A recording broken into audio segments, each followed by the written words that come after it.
Welcome to the Nation Decides 2024. Tonight you're watching NTD's special pre-election coverage. We're just 12 hours away from the first polls opening on Election Day. And coming up, former President Trump making his final appeal to key swing state voters with a new strategy to curb illegal immigration.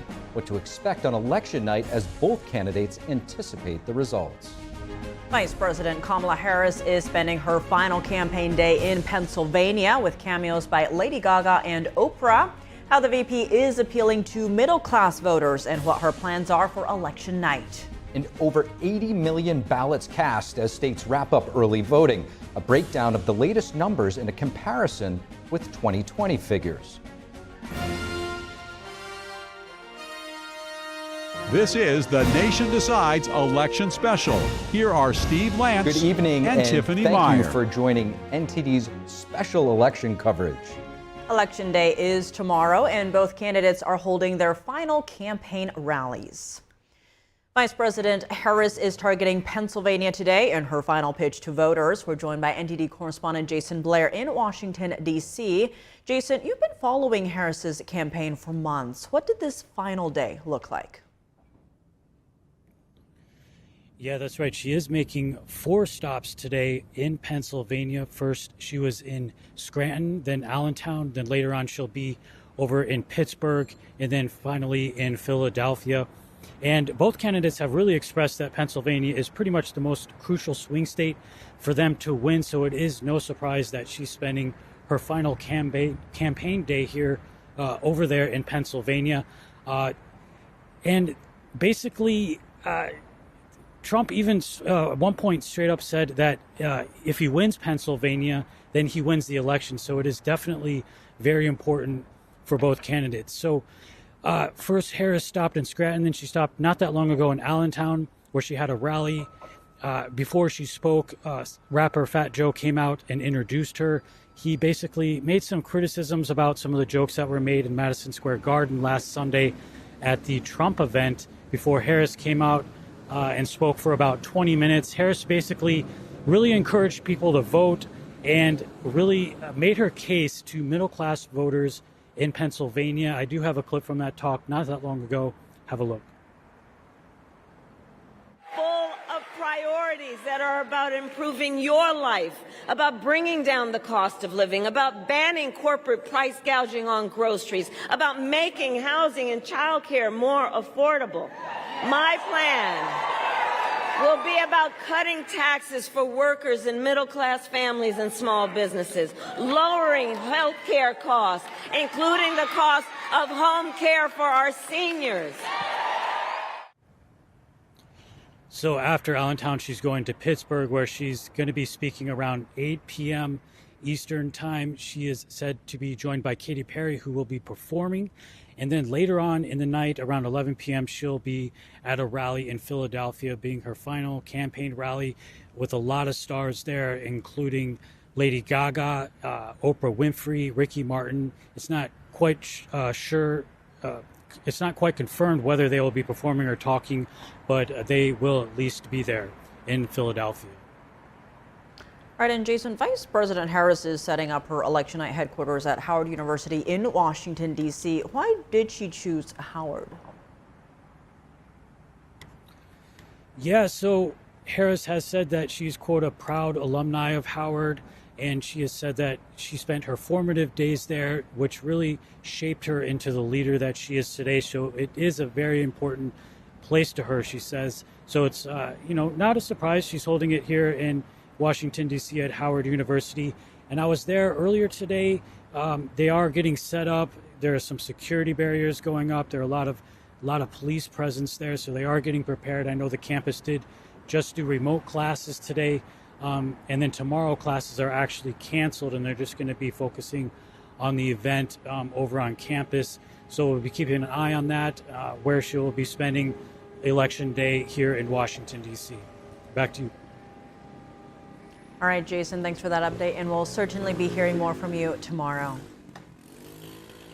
And former President Trump making his last appeal to key swing voters as he announces a new strategy to curb illegal immigration, while his campaign's touting a strong position heading into voting day.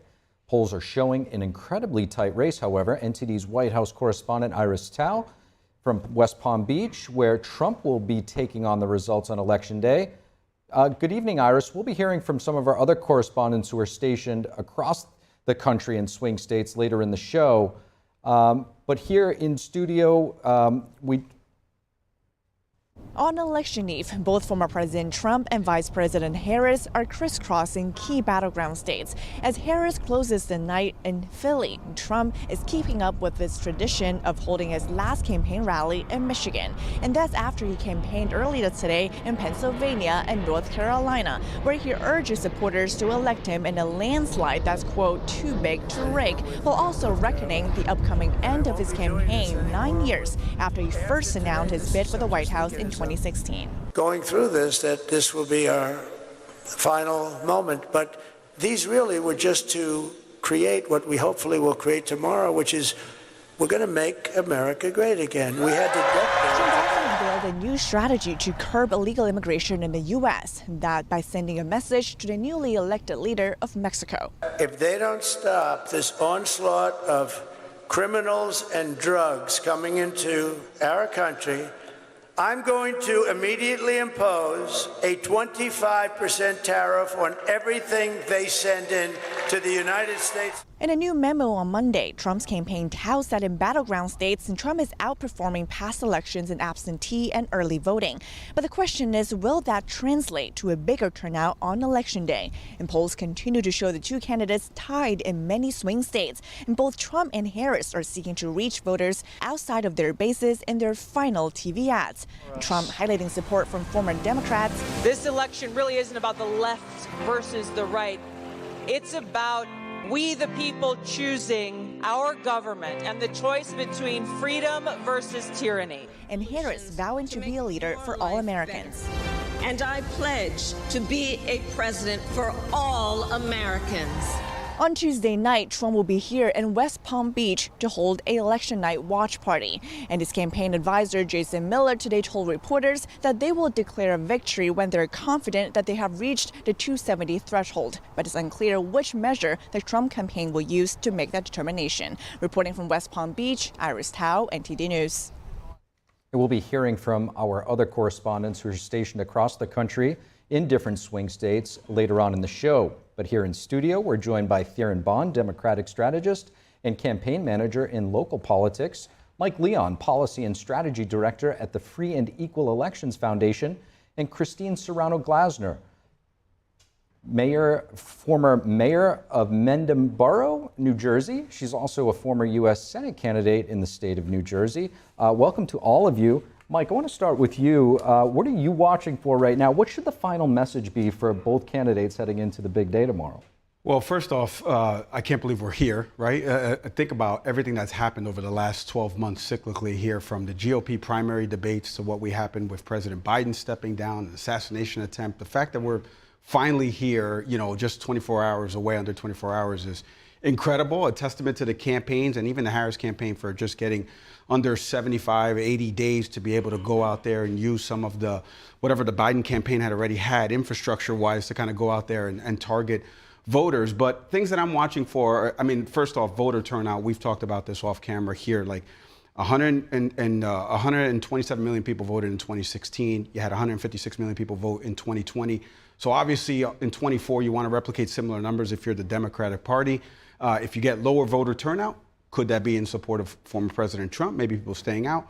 We're going to see how that plays out. But then there's also a bunch of different races down ballot that are going to affect not only the executive branch, everybody. There's 3 branches of government. So the legislative branch is going to be affected by this. There's key Senate races obviously happening in Wisconsin, in Arizona, in my state, in Florida, Rick Scott, Debbie Muscal Powell. So it's going to be interesting to watch all of this play out and unfold tomorrow.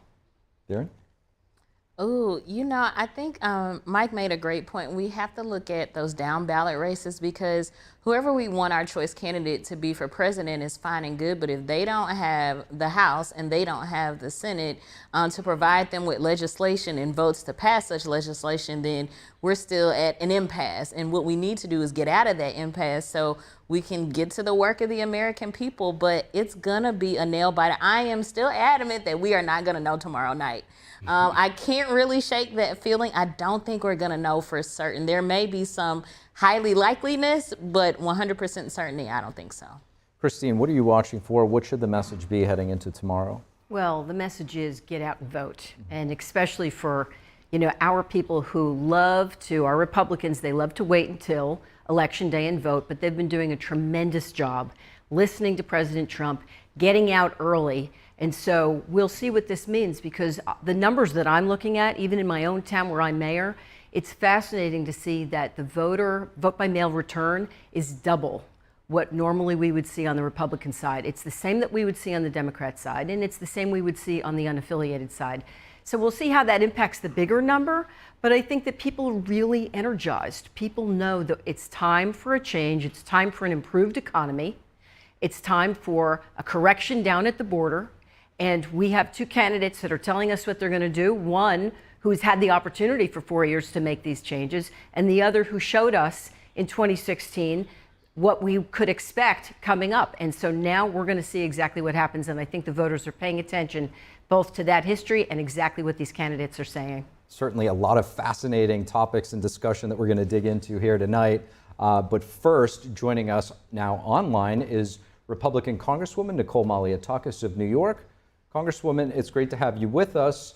Former President Trump spent a lot of time in New York this election cycle. Do you think he has a realistic shot at turning your state of New York red?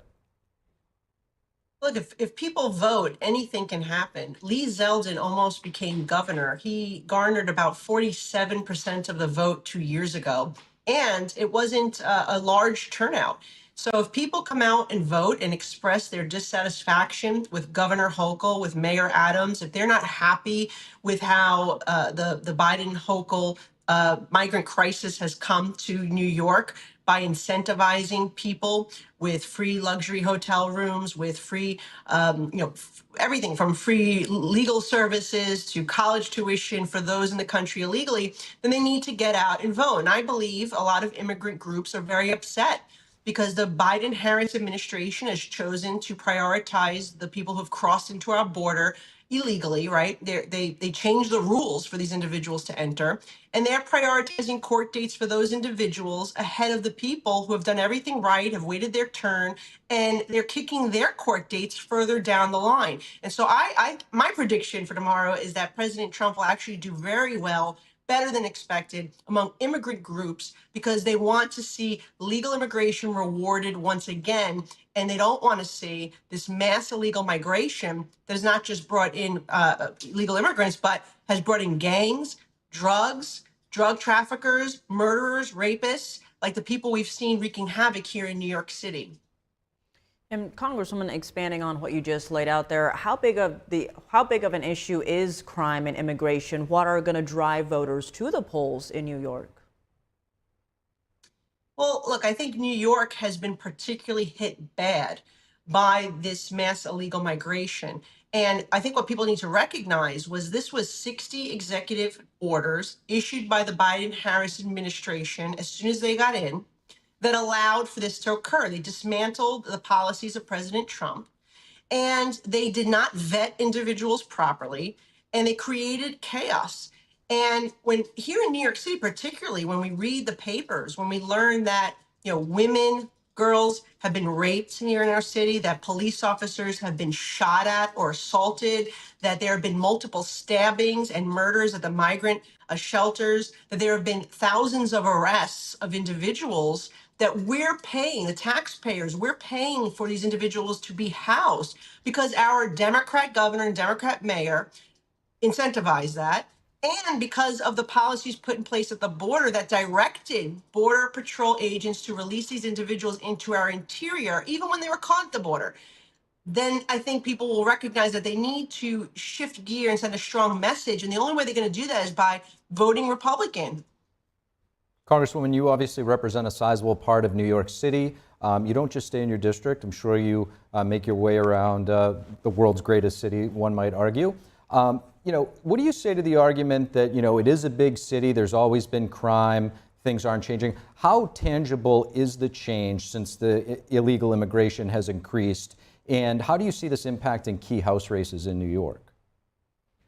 Yeah, well, what's happening in New York is compounding, right? It's bad federal policy by the Democrats in charge there in the White House, plus the bad policies that have come out of Albany and City Hall. So what you have is a federal government that has allowed for people to enter into our country, coming in unvetted. Like I said, gang members, real hardened criminals.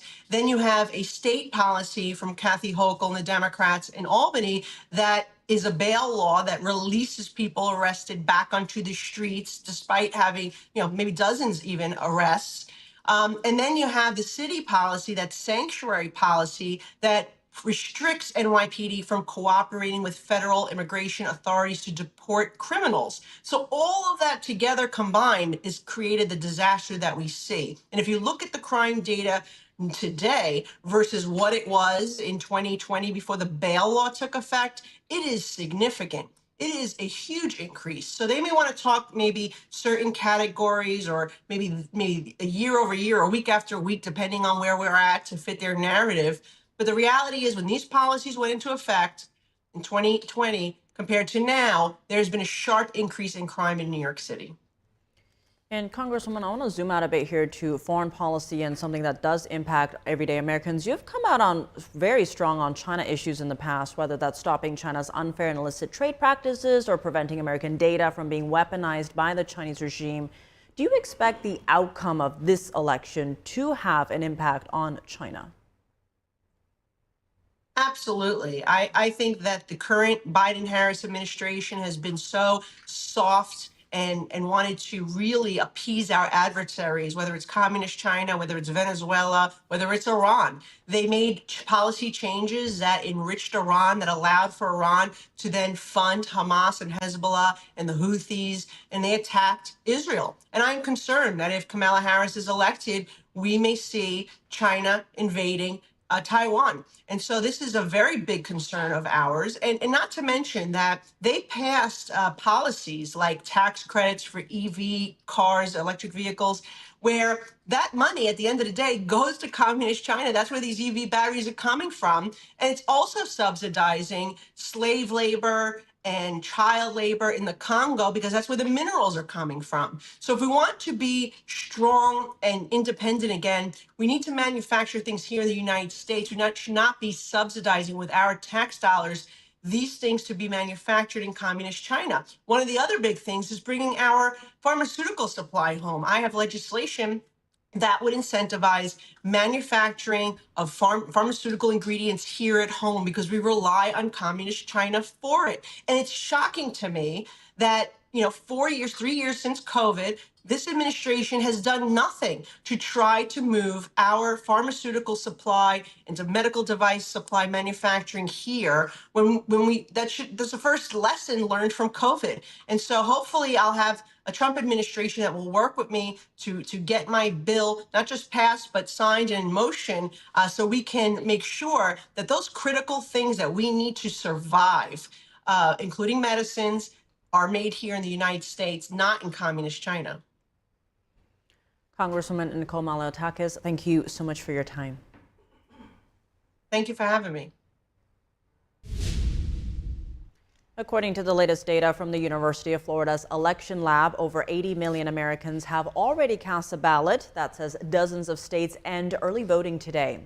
Out of over 80.9 million early votes, 44 million were in person and nearly 37 million were mail ballots. Registered Democrats slight outperform Republicans in early ballot returns with 37.9% versus 36%. More Republicans voted in person than Democrats, and more Democrats voted by mail than Republicans. But the figures are based on just 26 states with party registration data. Over a dozen states wrapped up early voting today, including California, Minnesota, and Iowa. In 2020, there was a total of over 101 million early votes, with Democrats outperforming Republicans 45% to 30%. And NTD's Daniel Monahan takes a look at what the final polls are saying just ahead of tomorrow's election. In the final days, multiple polls show a tight race between Vice President Harris and former President Trump. Morning Consult shows Harris with a 2-point national lead, but Trump leading in North Carolina, Georgia, and Wisconsin, with ties in Arizona and Pennsylvania. The only swing state where the former president is losing is Michigan, where Vice President Harris leads by 1 point. NBC's poll has both at 49% among registered voters nationally. The New York Times poll has Harris narrowly ahead in Nevada, North Carolina, and Wisconsin, while Trump edges out in Arizona. Atlas Intel shows Trump with a lead of 1 to 6.5% across all swing states, especially Nevada and Arizona. The polling model from Nate Silver, who used to operate the 538 website, has given Trump a nearly 54% chance of winning over Harris's almost 46%. Officials are recommending that people be prepared if voting on November 5th. Check your registration online. 23 states and D.C. allow same-day registration. Confirm your voting location, as it may have changed. You should also bring a valid photo ID, as rules vary. Expect the lines, and avoid wearing campaign gear, as it may violate electioneering laws. Only 2% of voters remain undecided, but 12% could still change their mind. Voters prioritize the economy, immigration, and democracy. Daniel Monahan, NTD News. And now back to our panel, Mike Leon, Theron Bond, and Christine Serrano-Glassner. Christine, I want to start with you. We just heard those early voting numbers, especially that last part where 12% are still undecided as they head to the polls. You know, we're seeing a lot of reporting that a lot of Republicans are actually voting in person this election, maybe breaking from history. How do you think that affects tomorrow's numbers? Will Republicans still turn out in the numbers they normally do? I think so, except for those early voters, obviously. But, you know, Republicans traditionally, they love to wait until Election Day. They love to get into that ballot and cast their vote. And so you're still going to see a large number of those folks because they're, you know, that's what they trust, really. But they've been willing to take a chance this year. Donald Trump came out and said, trust the early vote, trust the vote by mail, and they've been doing that. And so I think we're going to see tremendous numbers out of the Republicans. And Theron, how are you watching these numbers? How do you see this impacting tomorrow's potential results if we do get those results?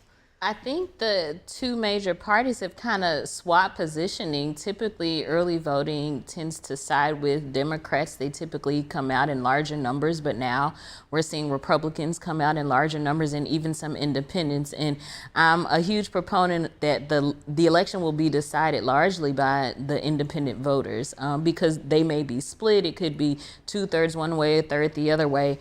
But I think knowing that Republicans have been coming out in larger numbers during early voting, yet they are still very much Election Day voters, it could be that the Democrats don't look so good on Election Day. That's just the data. We really don't know what's going to happen. This is going to be an election that should be studied for decades to come because the data that comes out of this is truly going to be telling. And Mike, you have anything to add differently? Yeah, well, I'll add one thing. You know, obviously Arizona and New Hampshire have almost 1/3 of registered independents in both of those states. We know one of them is a swing state and has electoral votes, 11 electoral votes attached to it. So the independent vote is going to be something that's going to make up some of this. You were mentioning before about Republican turnout. You know, on my show, I've had a bunch of Republican strategists who are now Haley voters for Harris, working on campaigns to vote for the Democratic Party. So you could see some of that's been talked about this election cycle of, you know, obviously RFK and I'm forgetting her name, the senator from Hawaii that endorsed, you know, former President Trump. And then you have some groups that are working for the Democratic Party that are Republican strategists that are trying to mobilize Republican voters. So that early vote number, we're going to find out how all that shaked out. But the two states that I think are those numbers that we were seeing before about independent voters, the two states that really reflect that are Arizona and New Hampshire. One of them is a swing state. It's really going to impact the election. And Theron, to your point, according to NBC, the early vote back in 2020, about 158 million. And in 2024, up until this point, we're sitting at about 76 million. Mm-hmm. That's a pretty big difference, you know. And so if Democrats traditionally come out in the early vote, this really might spell some trouble for them. Turnout is low. I think turnout overall is a lot lower than many people expected, and that's even with Republicans kind of outshining Democrats in the early vote numbers. It's very telling. We know for a long time that people were not pleased with any of the options. And so while independent voters are going to have a huge say in this election, there are still many apathetic voters. And so I'm hoping that both of the top two candidates at least are out there really trying to get those apathetic voters to say, hey, we know you're registered. Please get off the couch and cast a ballot for somebody, and make sure that that includes somebody who's running for president, if somebody's running for U.S. Senate, your congressional folks, all those. So vote as much of the ballot as you can, but we need you to come out because this election is going to be so close. It could be those very few votes in the respective states that determine the electors and ultimately determine who wins the presidency. And Christine, your family, your husband was involved in the Trump campaign. So how granular does it get, to Theron's point, when it comes to targeting these voters, the low propensity voters? You go after them, you get them out. Then how do you know what's left and who's left? So I can tell you, being a mayor, being at a localized level, it is granular. And it really gets down to, getting your local folks engaged to go door to door, to make those phone calls, and we have done a tremendous job, much more effort this year than I've seen in previous years. Usually the Democrats have that over us, but I'm just not seeing that same effort. Maybe the last week or so they've increased that a bit, but not for the months that have been going on the Republican side, to make sure that they identify their voters, they get their voters out, and they're crossing that line over to get both the independent voter and soft Democrats. And so, we may see some Republicans vote the Harris way, but I think we're inclined to see more Democrats, because you've got unions, you've got minority groups that traditionally vote Democrat, and they're saying themselves they're going to vote for their wallet, they're going to vote for their paycheck, and so many of them are going to come and vote for Trump for that reason, and they'll vote down the line. So you will see, this is one of the first times in a long time that people feel confident that you potentially are going to see, the trifecta. You're going to see a Republican House, Senate, and the White House. And that will really be something in terms of being able to get legislation passed quickly, which, we've seen in the past on the Democrat side, and they really mastered that and did it well. But hopefully, we'll keep up until tomorrow, and then we'll see what happens. But we're feeling confident. I want to dig into that supermajority segment, but first we do have a break. Coming up, ratings for key congressional races are shifting around, with no clear party in the lead to win the House gavel. And the race for a U.S. Senate seat in Texas becomes a real nail-biter. Stay with us. We'll be right back.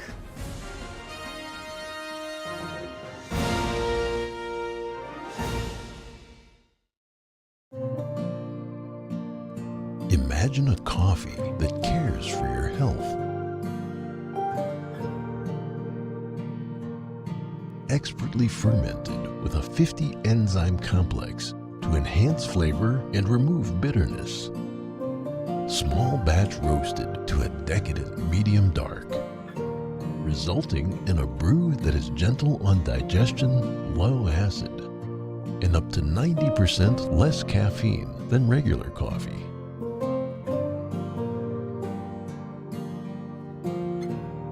Try America's first enzyme fermented coffee today.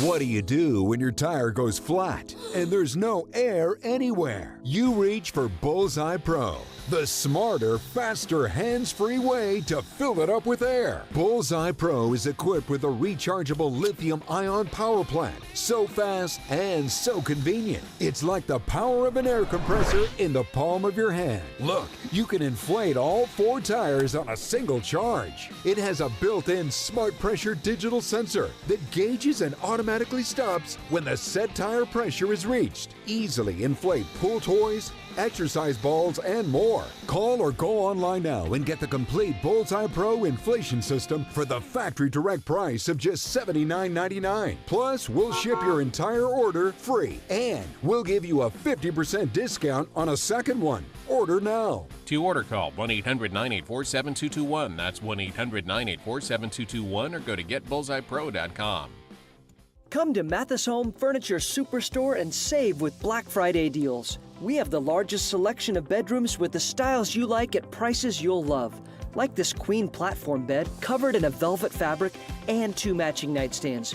You get the bed and nightstands just $359. They're all in stock now, so you get fast delivery absolutely free. For style and value, shop Black Friday deals at California's furniture superstore, Mathis Home. Will radical lies determine your child's future, or will timeless truths? Fathom the Good equips children with wisdom against the world. Our homeschool curriculum teaches high schoolers to think critically. We provide primary texts, original content, reasoning tools, and mentoring videos to help them transform America. Teach your children to navigate the world's woke confusion. Teach them to fathom the good.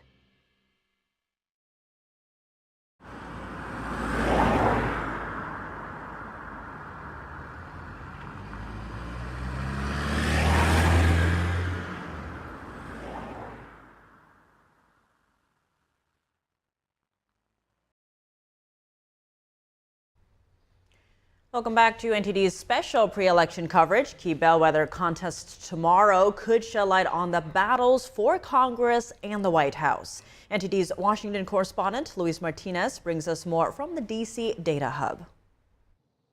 Yes, those 3 critical races to look at early on November 5th are Arizona's 6th district, North Carolina's 1st district, and Iowa's 1st district. Let's look at how these 3 critical races fared in 2022, those midterm elections that gave Republicans control of the House. Let's go first to the state of Arizona, the battleground state in the Senate race, in the House race, and also the race to the White House.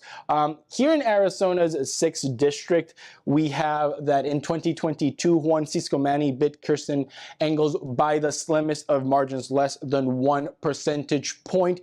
We know this is a battleground state for the Senate and the race to the White House. And as of the latest polls, we know that Juan Ciscomani, who is in a rematch against Kirsten Engel again this 2024, is at a statistical tie in the polls, 44% for both candidates. So very, very critical bellwether early on November 5th to see how voter turnout and also voter preferences have changed in the battleground state of Arizona. Now, let's go to the next race that I want to talk to you about, which is in Iowa, Iowa's 1st district right here. Let's go to Iowa's 1st district. As you saw on the map, we can see it right here. All the districts in Iowa are, as of 2022, controlled by Republicans.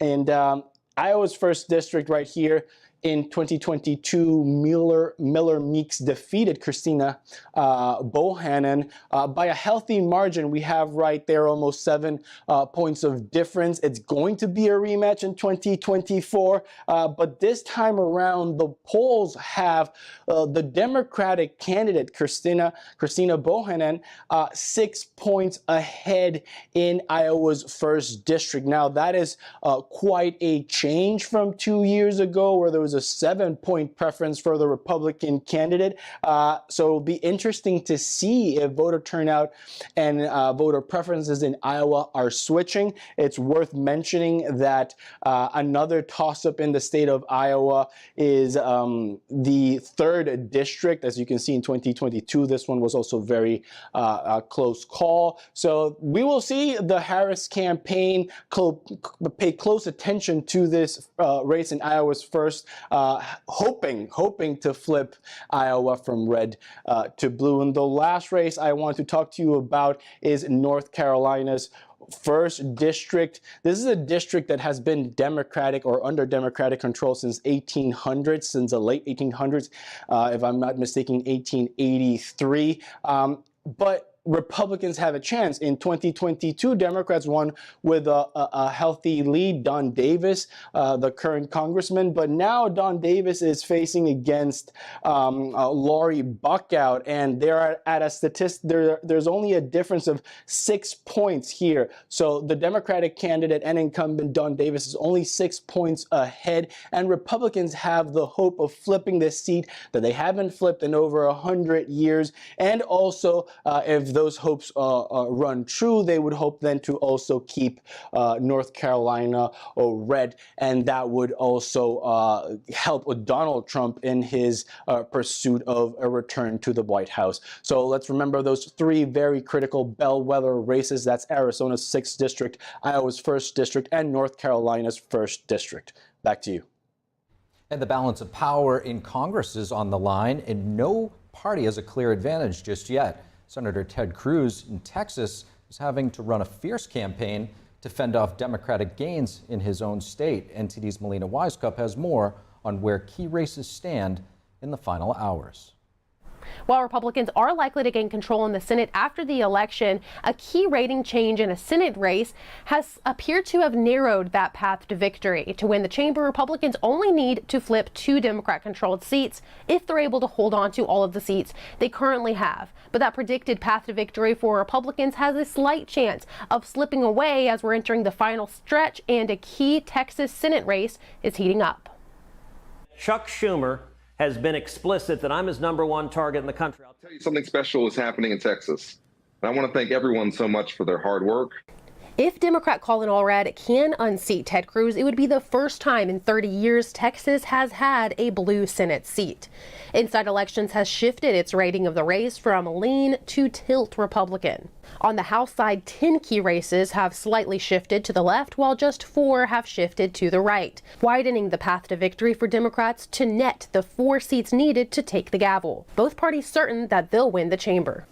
How the Democrats are going to win the House. Hakeem Jeffries will be the Speaker of the House. He must be the Speaker of the House. Well, I had the most narrow majority in U.S. history, so there's that. We had a 1-vote margin for almost 4 months. What could go wrong? I'm convinced we're going to have a larger majority this time. But for Republicans to do that, they'll need to hold the seats they narrowly flipped in 2022, giving them that slim majority, but then they need to flip a couple more. If, however, Republicans lose some seats on the coastlines of New York and California, it could all come down to the Rust Belt. Seats in Pennsylvania, Michigan, and Ohio could in fact determine which party takes the gavel. Reporting from Washington, D.C., Melina Wisecup, NTD News. And now back to our in-studio panel here. Mike Leon, I want to start with you. When it comes to what's actually driving voters out to the polls, you know, it's all about voter enthusiasm. There's also the issue of single-issue voters, whether it be abortion, foreign policy. I hear people talking about Israel, China, and how each candidate fares on you know, certain issues that resonate with them. How much of a factor do you think this is, and what type of impact do you think single-issue voters will have on this election? Well, I think they'll have a huge impact. We were talking about this off air about all the ballot initiatives in different states. In my state of Florida, there's a few that are pivotal in terms of marijuana being legalized for 21 and older, but then obviously abortion in the state's constitution, right? So a lot of money being poured into that. So these ballot initiatives are really going to play out in different states. But, you know, back to the overall arching point, you know, how people are going to vote down the ticket is going to be interesting. We were talking about New York just a second ago, right? Could Donald Trump flip New York? I'm here to tell you he's not going to flip New York. I'm from New York. Come on. But there are key races in the House, and we saw the Democratic Party lose some seats that were traditional blue seats. You know, in New York's 1st district, right? John Avlon, the former CNN political analyst, who was a speechwriter for Rudy Giuliani, is up against Nicola Lotta out in that race. That's a pivotal race that could potentially flip New York back. So there's going to be a lot of different races that we're going to be watching. But back to the single issue voters, those House races and those House candidates are targeting those issues because they're on the ballot in a lot of these states. So it all kind of ties together. And I think you can't separate them a little bit, Steve, because you really have these issues and then you have the candidates that are running on that specific issue. Like in my state of Florida, where Debbie Marcel Powell is running on, you know, a ballot for and what's on that initiative in terms of abortion and women's reproductive rights. So they're kind of hand in hand right now. And it's going to affect, I think, on Election Day. Darren, is there a single issue that's going to drive the masses out to vote tomorrow? You know, I think depending on what your party affiliation is, it could be something different. I think we've seen Republicans talk a lot about immigration, and that's kind of be their champion issue. And then I think we've seen Democrats, by and large, talk about abortion and reproductive access as their champion issue. But there are so many more issues. But I think at the state level, we're seeing a lot of state legislative candidates talk about those issues because we've heard a lot of talk about states' rights. So regardless of what happens at the federal level, there are a lot of congressional candidates and senatorial candidates saying, we'll leave it to the states. Well, that trickle down effect means that those state level candidates are now saying, well, now we have to talk about the issues more. And so they are. I can't say that there's one particular issue. I just think the main two parties are just championing two different issues to turn out their base. And Christina, I want to get your thoughts on this single issue subject, but also when it comes to some of these ballot initiatives, what do you say to the argument that a ballot initiative is just another way or kind of a loophole for lobbyists to get something passed that can't get passed through Congress? Well, it is, but I think it's also an opportunity to actually bring it directly to the people and to give people an opportunity to voice what it is that they want in their nation and their communities. And so, you know, it puts more of a highlight on these issues, certainly, than it does when it's just in legislation and buried and people don't know what it is that is being passed or voted on by their legislators. You know, but talking about these issues, 2 years ago, 4 years ago, abortion was it. I can tell you in New Jersey, we lost a lot of seats because of abortion. But this economy has impacted a lot of people. It's the economy, it is crime is, you know, off the charts right now.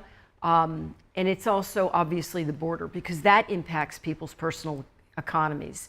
So I think that although abortion is a very important issue, I think what is impacting people on their day-to-day life on Main Street when they go to the grocery store, that's going to drive how they vote a little bit more than single issues that they feel strongly about, but they're concerned about their future. They're concerned about their children's future, their ability to pay for their kids to go to college, their ability to save for their own retirement. They're looking at those things right now because they have to face it every single day.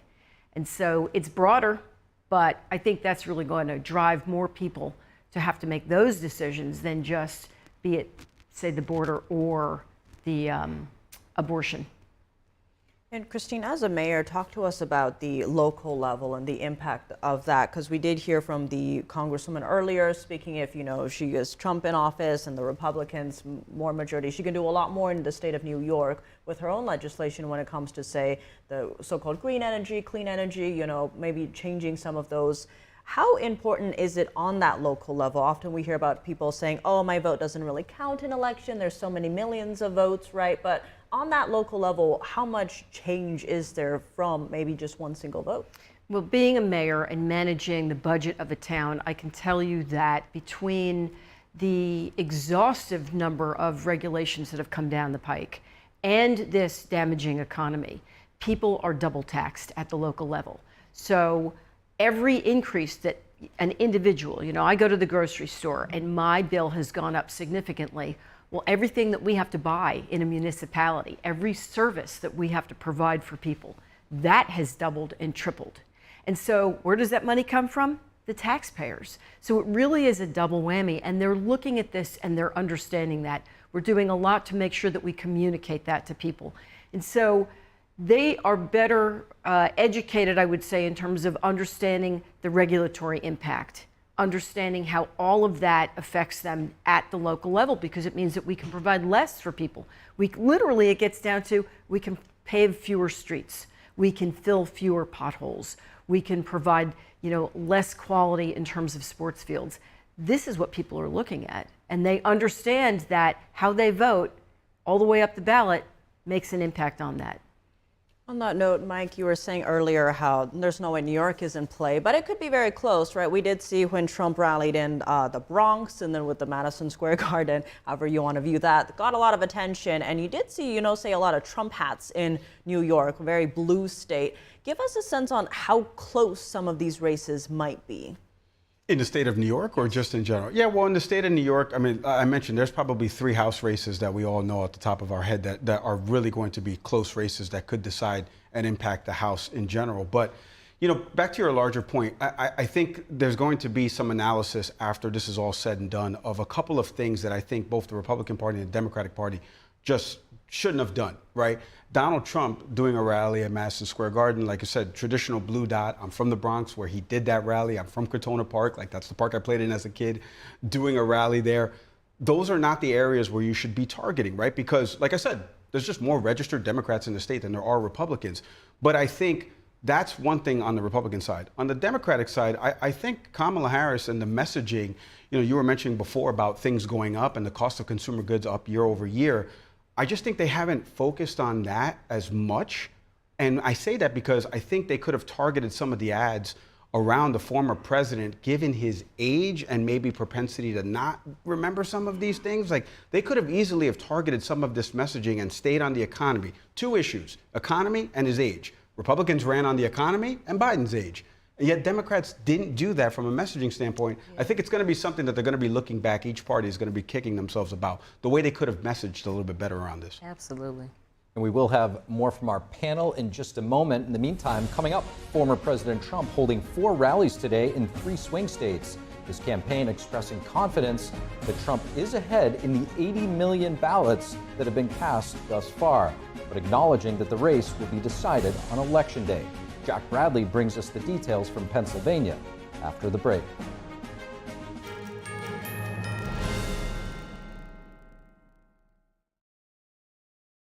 According to ancient Chinese medicine, purslane is considered a medicinal herb and is used to help lower cholesterol, improve vascular functions, and prevent diabetes.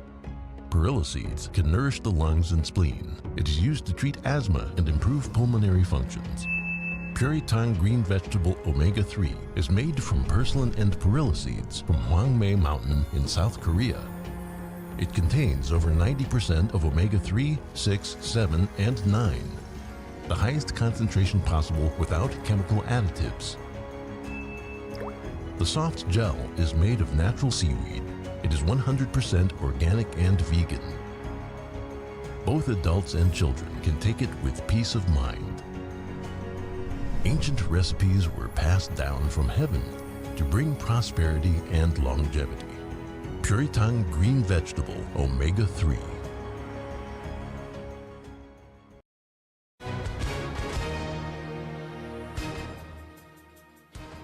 Hi everyone, and welcome to Legal Help Center.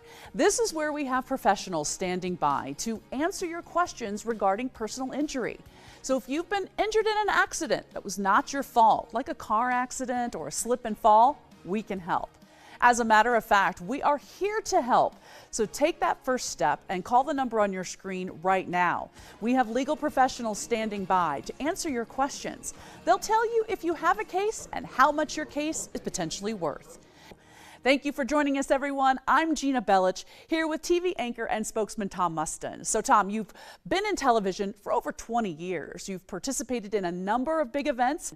Tell everyone watching at home what makes the Legal Help Center so special and what it means for you to be here with us in the studio. Well, Gina, first let me thank you for having me join you here today. Now, as far as who should call in right now, the answer is anyone who's been injured in an accident that was not their fault, because when you give us a call, you're going to speak with a live person, not some automated greeting or computer message, but an actual person who's ready to help. You'll receive a free consultation. You can get all your questions answered, and more importantly, find out how much your case is potentially worth. Now, this is a service to you, the viewers, offering you a free consultation and getting you access to legal help. So if you've been injured in an accident that was not your fault, or you know someone recently in an accident, give us a call right now. You'll speak with a live agent, not some automated greeting, but an actual person right now who's ready to help you. Like Gina said, if you've been injured in an accident, like a car accident or a slip and fall, the team is available to help. So take that first step. We have agents available for you right now. They'll answer any questions you have, let you know how much your case is potentially worth. Take care, everyone, and thank you for watching. Welcome back to The Nation Decides. This historical election, Thank you for joining you need the best political team. We bring the data-driven, unbiased reporting you won't find anywhere else. So then focus on jobs in the economy. We cut through the noise so you can make informed decisions. Like to have heard more on. Second debate that Stay with NTD for the news that matters to you. What do you think the Harris? We are NTD.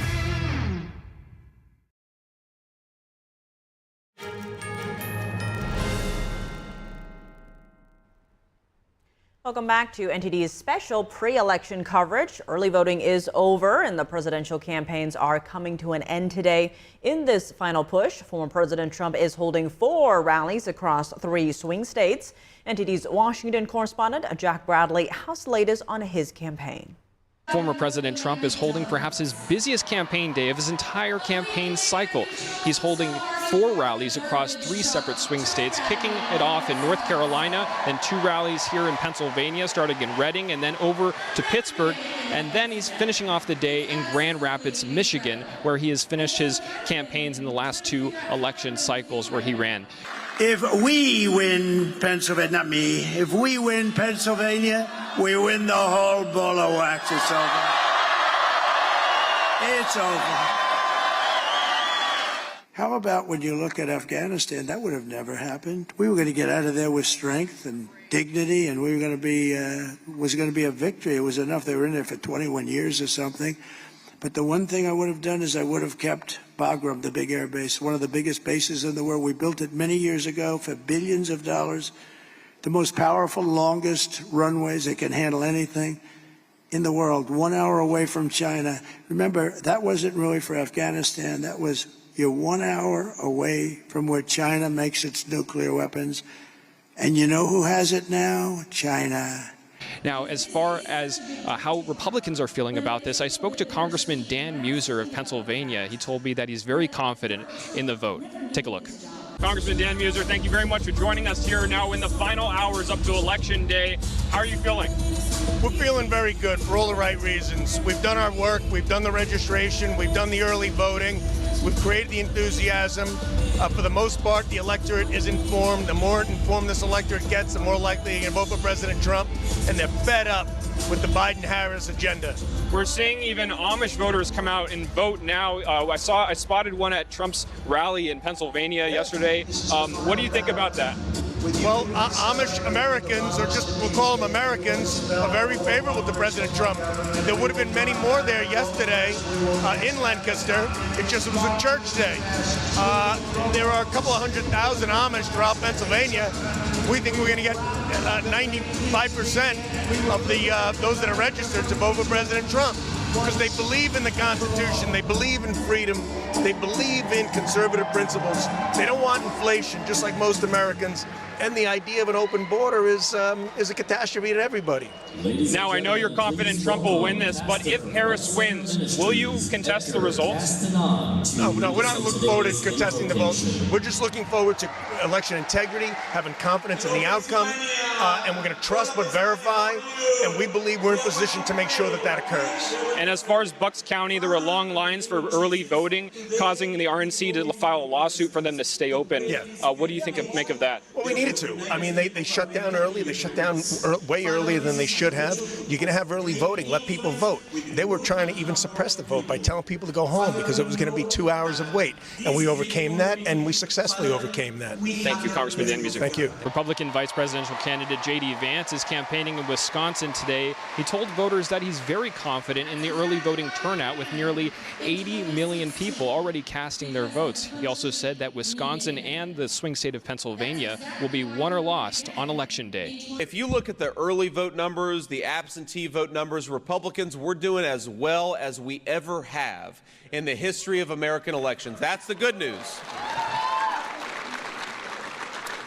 But the bad news is this is not even close to over yet. And this election, I'm telling you, in the state of Wisconsin, in the Commonwealth of Pennsylvania, it is going to be won on Election Day, or it's going to be lost on Election Day.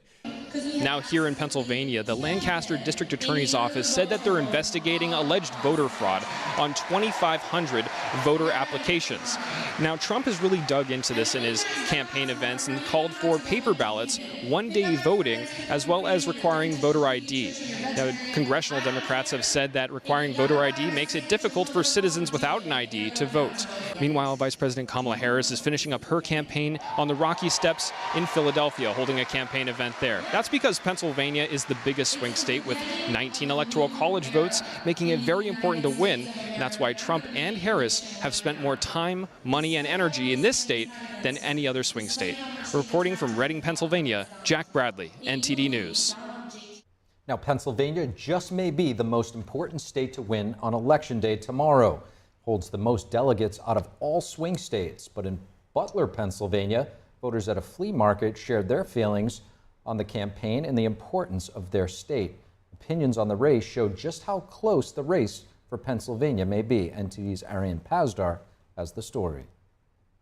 Here in Butler County, I mean, they tried to shoot him, and he comes up ready to fight. Buying or selling merchandise and political views. Those were the two main topics at a flea market in Butler, Pennsylvania on Sunday. I hope the fix isn't in. I hope that we're able to take and have an honest, good election. Just 2 days before the election, some voters say they're as sure as ever about who they're going to vote for. There's a clear choice on representing the United States. We're at war everywhere. There was no wars when Donald Trump was in. There was peace, and he's a good leader. He brings prosperity.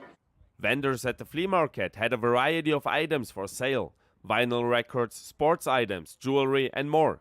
Meanwhile, people who visited the market had a variety of different opinions on who should become president. They really are learning a lot of the policies of Harris, and the more they learn, the more they're changing their vote.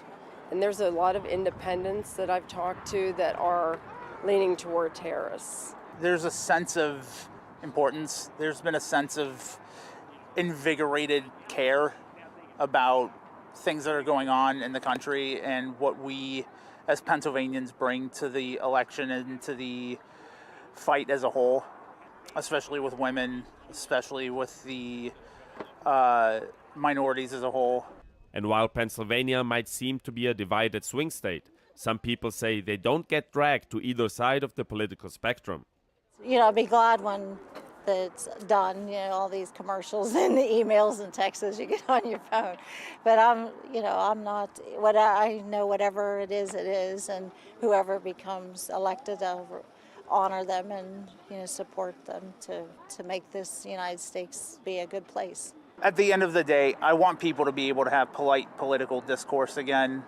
I don't want this extremist right and left side. I want people to be able to talk to one another again in a way that's respectful and, you know, people to get along again. Early voting has already ended in Pennsylvania. People can still hand in their mail-in ballots or vote on Election Day. Arian Pazdar, NTD News. And back with our in-studio guests, Mike Leon, Theron Bond, and Christine Serrano-Glasner. Christine, I want to get your thoughts. We saw in the earlier story there with NTD's Jack Bradley at the Trump rally, there seems to be a last-minute push and appeal to women. We've seen him flanked with women in the back, women for Trump signs. What is it about, I guess you would say, suburban women that seem to be struggling to throw their support behind the former president in the numbers that he does better compared to the numbers that he has with other demographics? I think that we saw that in 2016, we saw it in 2020, so I don't think that that's anything different than we've seen before. I think those numbers are increasing because we've seen women losing their rights. They've lost their rights on the sports field and on the diving board. You know, and people don't want to see that happen anymore. They want to see freedom for women, and they want to see Title IX remain. And so, you know, it's going to be a mix. Suburban women, I think there's definitely, I'm a suburban woman. I know a lot of suburban women that are coming out voting for Trump, but there's always been a challenge there. It's just how it is, but I think the numbers will still be stronger than they've been in the past.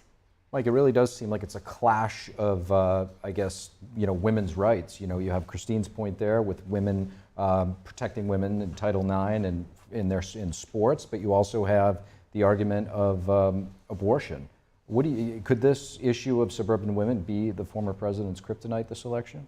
Well, I'm not a suburban woman. They have to look at the camera here, but you know, it's interesting. These different voter blocks and groups, right? We're going to be over-analyzing the African American vote, people that look like me, the Latino vote, right? The Asian American vote, and we're also going to look at how women have turned out this election cycle. And you know, Tiffany was mentioning this earlier about abortion and women's reproductive rights. You may be mentioning it.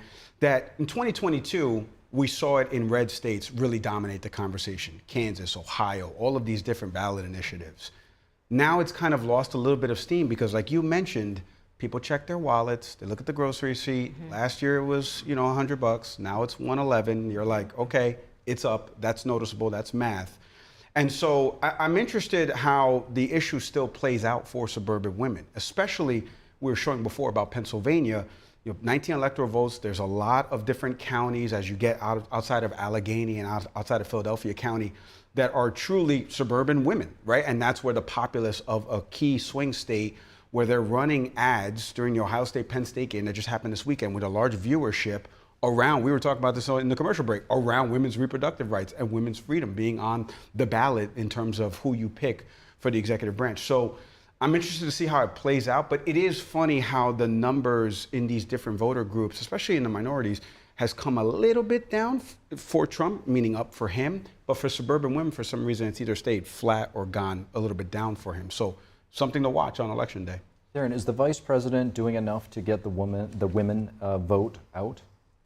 I wish I could say yes. I would have liked to see her do more. I think she could have just taken a stronger, more clear stance on things and talk about how she intends to help better protect women. She said things like she'll help codify Roe and she'll urge Congress, but how will she do that? And I think we need that step-by-step process because obviously there are so many Senate and congressional seats up that if she doesn't get that, what does that mean for women's rights? And that's a conversation that needs to be had. But when we talk about suburban women, I think a lot of those suburban women are those quiet Harris voters. They may not talk a lot about it out loud or to their husbands or their families, but when they go in that voting booth, a lot of them are voting for Vice President Harris, even if it is just because she's a woman and they believe that she will speak more to their rights.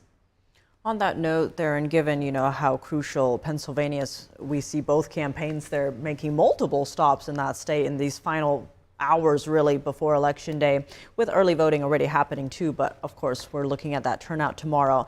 If either candidate doesn't win Pennsylvania, what does their path to 270 look like? You know, I was so happy earlier today. I heard Governor Andy Beshear from Kentucky talk about a 50-state strategy. And I was like, ooh, I said that a few weeks ago. Like, what would it look like for presidential candidates to not just look at these 7 to 10 battleground states and actually have a strategy that spans across the continental U.S. and talk to voters who are most impacted by the issues, because a lot of them don't reside in these battleground states. So what does that mean for speaking to their issues at their core, at their doorstep? And I think that would be better suited, honestly, going forward. I think to have spent so much time and money in Pennsylvania is okay, but I mean, that's what ad buys are for. That's what the occasional rallies are for. But how many states haven't been visited at all? Those are the voters in those states that I think most about. I want to zoom out on that when it comes to the balance of power, Mike. You know, we're seeing the Cook Political Report note only a few Senate and House races are really toss-ups.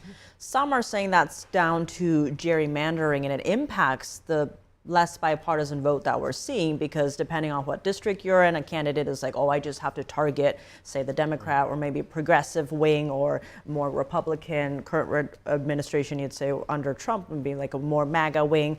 How do you see that playing out, the issue of gerrymandering, and why maybe we don't see that bipartisan 50-state push? Yeah, well, it is interesting. And to piggyback on that point, like look at Florida, for example, where I live. I just mentioned about the ballot initiative around women's reproductive rights, and Vice President Harris was only in the state one time during a campaign stop, I think back in late July. So it is interesting to watch. Back to zooming out, like you were just mentioning, it's funny how there's just a few Senate races that are really impactful because of this, right? Obviously, we got Sherrod Brown in Ohio with Benny Moreno. We've got in Montana, potentially. I know that's maybe not gerrymandering there, but as an example, Nevada with Jackie Rosen and Samuel Brown, it's going to be a pivotal issue that we're going to see how this plays out, because it's going to make up the balance of the branch that could control. Either we have gridlock or we have, unison and be able to pass legislation. And that's for people out there that don't follow this all the time. This is why it's important to vote down the entire ballot, because this is going to affect how legislation gets passed. It's not just the one person that sits at the top, it's the other branches of this. An important discussion we're seeing reporting about split ticket voting, so let's get into that next. But first, coming up in the swing state of Arizona, Republicans take the lead in early voting as the race tightens. Residents are stepping forward to share their thoughts on why participating in the electoral process is so crucial in this battleground state. Christina Corona reports after the break.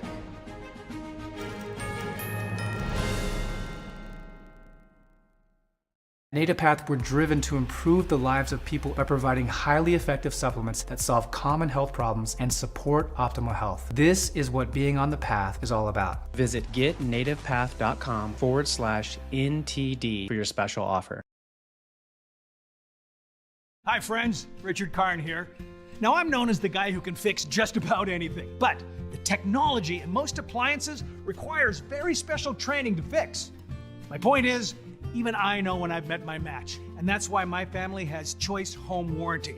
So we won't get stuck with high-priced repairs. Choice Home Warranty covers over 25 major home systems and appliances. That's your AC, heating, plumbing, kitchen and laundry appliances, and so much more. Imagine for less than a cup of coffee a day, Choice Home Warranty can help protect you from expensive major system and appliance breakdowns that your homeowner's insurance doesn't cover. But you have to call now before it's too late. Every homeowner should have Choice Home Warranty. Your homeowner's insurance is not going to cover your appliances. Washing machine, dryer, refrigerator, air condition. If I had any issues arise, they were able to take care of it immediately. Now, homeowner's insurance won't protect you when your home's major systems and appliances break down due to normal wear and tear. But Choice Home Warranty will.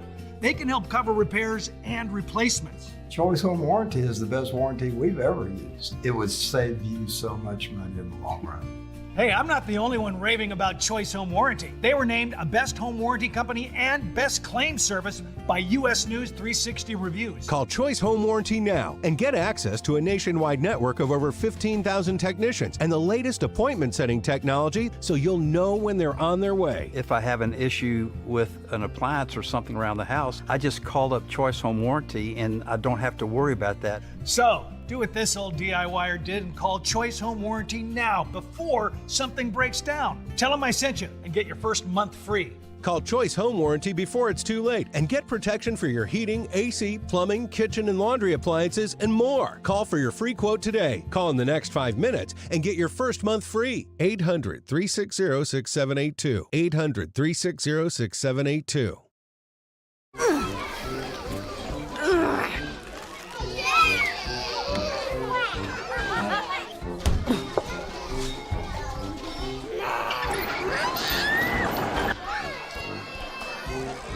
If you love them enough to crawl into a play place to get them to come down, then surely you'll check nhtsa.gov/the right seat to make sure they're in the right car seat. I am blind, but I need not see. I know this road is there for me.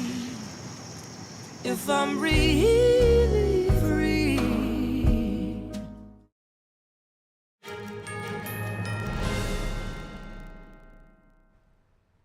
And welcome back to NTD's special pre-election coverage. Voting continues in battleground state Arizona, and Republicans are currently leading in early returns. NTD's Christina Corona is on the ground and talks with several voters in Maricopa County. Christina, what can you tell us about voter turnout in Arizona so far?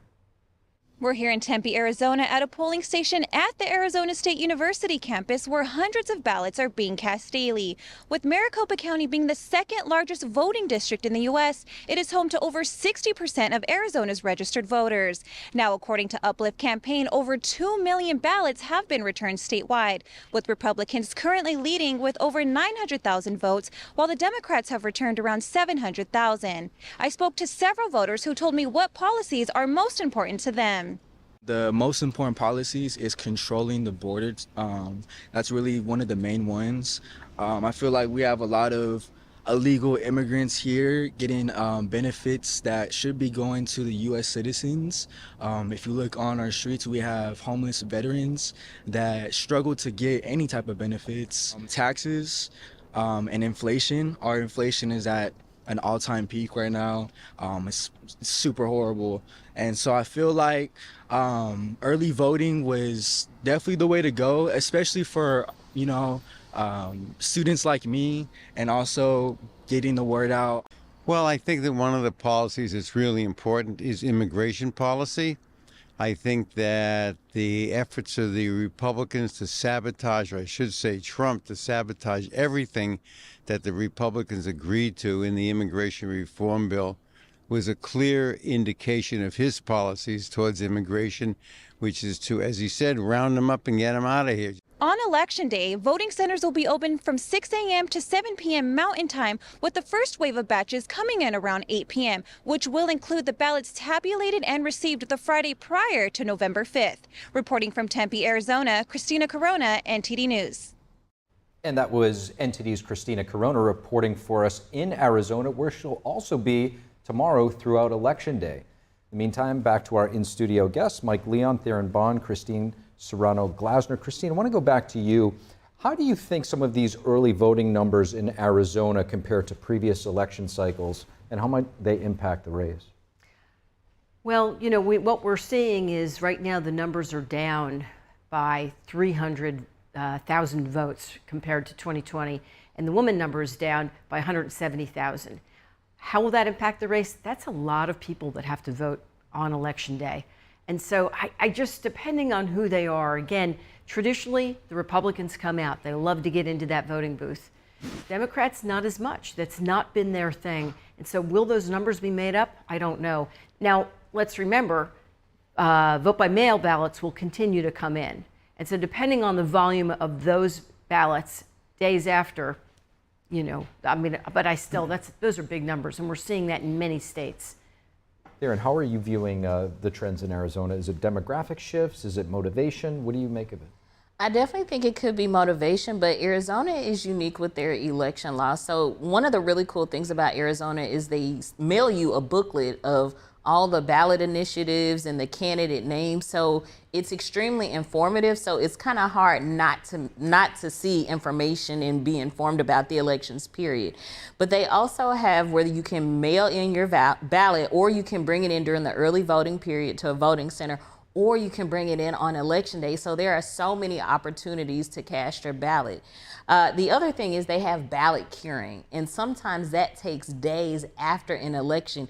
You can literally go to sleep thinking one person has won a particular race, and you could wake up the next morning or even days later and the votes have shifted based on all of the counting and curing that has to happen.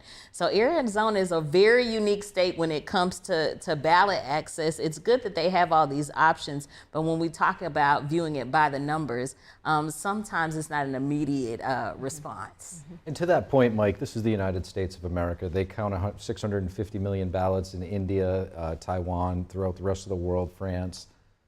Should we be getting this right? Yeah, it's 2024. We should have a faster process. California shouldn't be taking weeks later on to report some numbers, especially when we know there's more registered Democrats than Republicans there in that state. But I want to get back to Arizona just for a second, because when you zoom out from Arizona, and that's really going to be telling of the election, right? Joe Biden was able to flip it in 2020. Nobody had flipped it since Bill Clinton in '96. There's 4.3 million registered Arizona voters, right? That's split amongst, like we were talking about before, a third Democrat, a third Republican, and a third independent. It's going to be interesting to see what those numbers do. But I was talking to an Arizona reporter out there that works for Radio Campesina, which is targeting the Latino vote out there. And it's a popular radio show across the California, Arizona area. We know, obviously, it's a border state. There's large Latino makeup in Maricopa and Pima County. So it's going to be interesting to watch what happens in Arizona. We were talking about it before as the returns come in. I wish it would come in Tuesday night going into Wednesday. Hopefully we get Arizona squared away. But Arizona is going to be one of those races where you truly don't know what's going to happen, because it's really about the independent voter and which direction they lean. Speaking of that, and whether or not we'll find out, on that note, when it comes to this election, we did hear from Senator J.D. Vance earlier saying either the election will be won on election night or it won't be. When we see the numbers tomorrow night, if it looks like Trump wins by a landslide, is that a guarantee that he wins? And if it's a contested race, do you see that meaning that with the mail-in ballots, that means a Harris win? How do you see it playing out? Well, I think it depends on which states start reporting in first. Like, so for example, in Florida, obviously we're going to know at least by 9 o'clock which direction. Again, I don't think Florida's in play for the Democrats, but we'll know at least directionally how the map is starting to look. I think Michigan has already said, don't come over here until Wednesday afternoon. We don't want to see anybody, right? So there's already been some states that have said, don't come here. We're going to take our time counting this. We all know Fulton County overnight is always where there's more of the counting because of the mail-in votes. So we don't know what's going to happen, but I think for the Trump campaign, in order to declare victory, which they should wait till Wednesday if the numbers come in.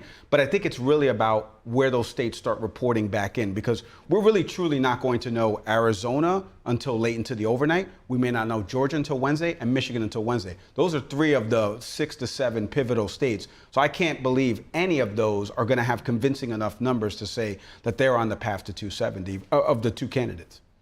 And Christine, how do you view this process? You know, back to Steve's point, should the Americans know on election night who the next president is? I think we would all love to know so that we can get over with this, you know, and get on to our holidays. But Pennsylvania is another state that's already said we will not know Tuesday night. And so we're just going to have to all be patient.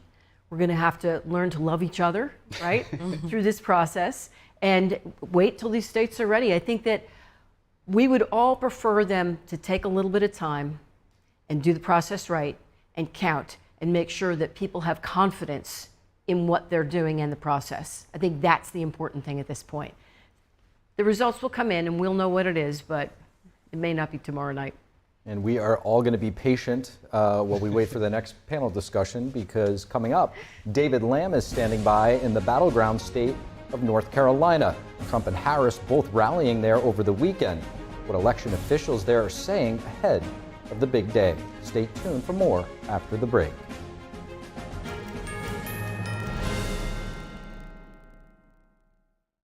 Shenyun Creations, the streaming platform from Shenyun, featuring world-class dance, past programs, and all original music.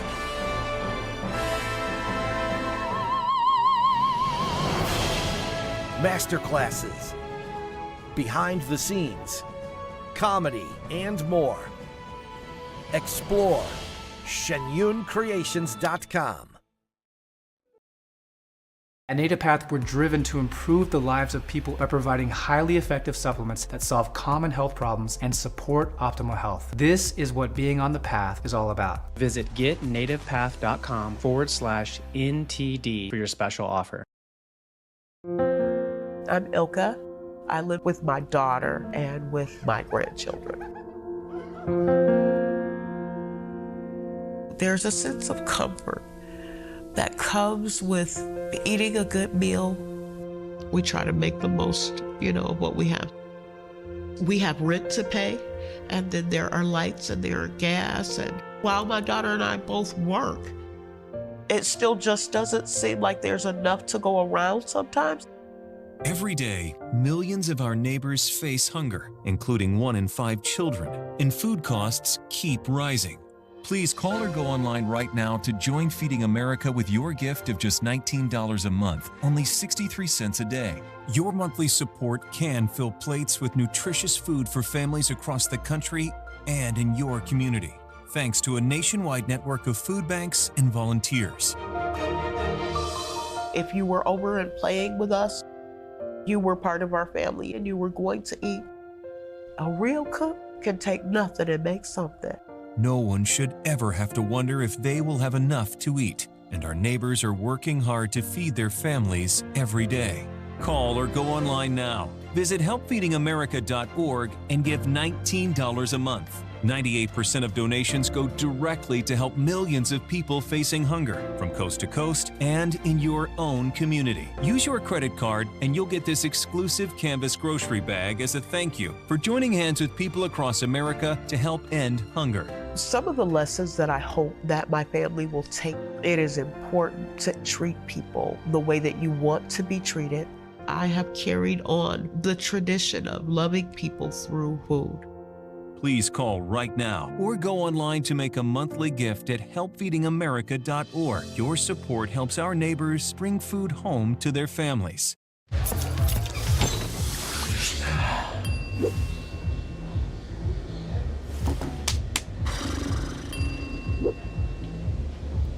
If you need to do something to feel okay to drive, you're not okay to drive. Don't drive buzzed.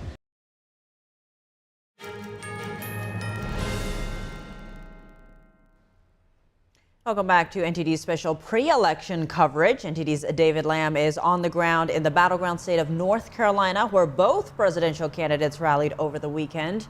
Good evening, David. Good to see you. We understand it's quite busy over there. What is the latest in the state? Yeah, good evening, Tiff, Steve, Mike, and Christina. It's been pretty busy here in North Carolina. First, with both presidential candidates coming to the state over the weekend to try to win over the supporters, because this is a battleground state with 16 electoral votes up for grabs. Now, the executive director with the State Board of Elections said that Hurricane Helene, which impacted the state, won't stop voters from casting their ballots, but late voters might. And she said that from 9:30 p.m. to 11 p.m. tomorrow night, that's when the bulk of ballots will be processed here. Let's listen to what she has to say. Those election day, over 2,600 polling places, they have to be driven in, those results and those ballots, to the county boards of elections. And so if you think about if there's anyone in line at 7:30 p.m. until those last voters have voted, those workers will not be able to bring in results or close down their polling place.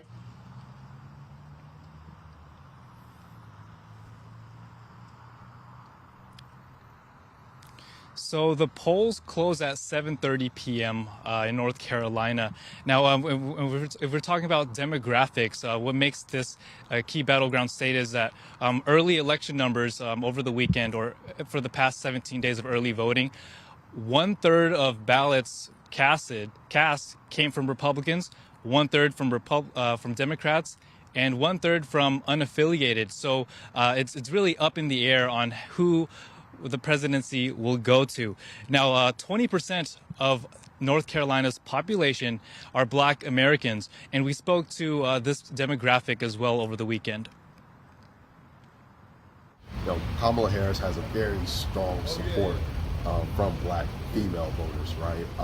I would say when it comes to Black male voters, roughly 60-40. As far as I can tell, I know that there's been a spike in Black men. I'm very proud of my brothers coming together and voting for our sister. Now, North Carolina has not selected a Democratic president since 2008, back when former President Barack Obama was elected. Now, for Trump and Harris, they've been both addressing the economy, both talking about lowering taxes, and with Trump talking about securing the southern border, as well as lowering or removing taxes on tips. So that's what he's been trying to do to win over support here. And we also talked to Democratic and Republican voters. Let's hear what they have to say. Yeah, I voted for Donald Trump, yeah. Healthy food is super expensive. It goes back to everything being expensive. If there's some sort of thing he can pass, or whoever the next candidate can pass, is just make eating healthy and whole cheaper. So who do you think has the biggest shot at winning the presidency this year? I think it's Kamala Harris. It's just so expensive. I mean, everything's expensive. Buying a car I'm 22, about to get married. It's like getting married and buying a house are just way harder than they used to be. Abortion. And economics. People are ready for someone who's supporting the little man. So every time I drive past the early voting place, it's a madness. So I'd rather wait on Tuesday when we have more polling places open. I get too many political ads from Kamala's side, and just triggers me, and I kind of want to vote for Trump. The reason I voted for President Trump, and I believe a lot of people, it's the lived experience here in the United States is not very good right now, with economic issues. So we also got to keep in mind about Hurricane Helene, which hit the state back in September, and the 25 western counties on the west side of the state are disaster declared zones. So the state has been trying to make it easier for people to vote in those areas. And now, because of that, we've actually seen record turnout for early voting, and then so much so that there's more turnout on the west side than the east side. Now, there are also encouraging to have safety and comfortability when waiting in long lines for voting. Just the other day, me and our cameraman, we saw somebody faint while waiting in line to vote. He was right, just maybe about 10 steps from getting to the entrance, and someone from the sheriff's department told us that that man said he didn't eat anything or drink anything for the whole day. He was wearing a big black hoodie, black hat, so in warm weather. So it was just a seemingly dehydration, but he was okay. He was able to get up and cast his ballot. But this is about safety, so that's what the election board is trying to advocate, getting people's votes out, but also keeping their health in mind as well. So back to you guys in the studio. All right, David Lamb out in North Carolina for us. Thank you for those updates. And bringing the discussion back in studio, Christine, I want to get your thoughts on polling accuracy. Given the historical variances in polls, how do you see them impacting this race? I think we all know at this point, none of these polls are accurate. You can't base your predictions on who's going to win based on these polls. And a lot of it has to do with the fact that Trump supporters, traditionally, they either don't have their contact information or they're not trusting enough to really engage with these polls. So to assume that you're going to have actual results that would lead you one way or the other, I don't even think they're close. Not even remotely close. But, you know, we'll see. We'll know afterwards, won't we? Darren, why are we seeing such a schism in the polls? You know, this poll says up 10 in Iowa, this one down 5. And what polls are you watching? Which one should we be trusting? Well, none of them until the major poll tomorrow. I mean, that's the ultimate poll, right? I think everybody, you get a poll, you get a poll, you get a poll. We all get polls. But the reality is that it depends on who's being targeted in these polls. And I can tell you, a lot of Black millennials aren't answering the phone. If they see a number they don't know. And a lot of people don't like robocalls anymore. That used to be a huge campaign proponent. Text messages are a big thing now, but there are even ways to turn those off and opt out. And so the ways in which people are polled, there are a lot of barriers to that now. But I don't know, depending on who's automating the poll and who they're polling, that could dictate the outcome of the poll. But look, we're this close to Election Day. Let's just wait for the results. Mike, there's a lot of discussion about polls, obviously. I think, some conventional wisdom might say that an average of polls might give us a better sample. Which ones are you watching, if any? Well, I think there's a middle ground for everything here, right? Because I think the polls are more for the political junkies like us that watch this, right? New York Times Siena has Kamala Harris on a path to 270 without winning Pennsylvania and Michigan, which is, come on, there's no way, right? So I look for Real Clear Politics. I think Real Clear Politics does a really good job of accumulating all of the data across all of these polling sets. But, I want to qualify something that Darren just said there, and it's really about, we did something recently for the show on the campus of FIU with some younger college voters, and we had about 20 respondents in there. For 18 of them, this was the first time they had ever done a poll, like in person, like actually a focus group around voter issues. And the other 2 had never even heard about getting a phone call or anything like that. So it speaks to who is being targeted in some of these things. There are ways to opt out. And that's why you got to look at the plus minus number for people that don't know polling. But in terms of what am I watching specifically, I think some of the college polls like Marquette and Emerson have done really good sampling because they're looking at a wider swath and they're targeting it to the specific states that we've been talking about and the gender issues. They're talking about the Blacks and Latino voters as well. Obviously I saw a poll recently about Latino voters and Donald Trump about immigration and do they feel like he's talking about them or not?